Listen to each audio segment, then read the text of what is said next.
মুসলমানদেরকে আমেরিকা মারে, রাশিয়া মারে, চীন মারে, ভারত মারে, মিয়ানমার মারে, ইসরায়েল মারে, আর মুসলমান আসমানের দিকে দুই হাত তুলে আল্লাহর কাছে ফরিয়াদ জানায়, হে আল্লাহ আমাদেরকে রক্ষা করো, আমাদেরকে উদ্ধার করো। ভাই আপনারা আসলে আল্লাহকে কি মনে করেন?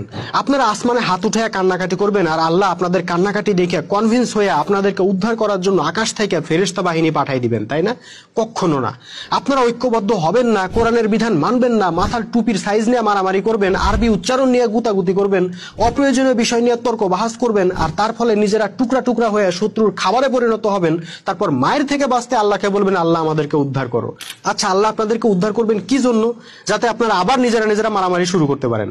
ভাই আপনাদের মুক্তির উপায় আল্লাহ পবিত্র কোরআনে দিয়েই রাখছেন। কোরআনের বিধানগুলো মানেন, ঐক্যবদ্ধ হন, আপনাদের গায়ে কেউ একটা টোকাও দিতে পারবে না, বরং আপনারাই পৃথিবীকে লিড দিবেন। আপনারা যদি সেই মোমেন জাতি হইতে পারেন তাহলে কান্নাকাটি করা লাগবে না ভাই। যখন প্রয়োজন হবে আল্লাহ নিজেই আসমান থেকে বাহিনী পাঠিয়ে আপনাদেরকে সাহায্য করবেন। মনে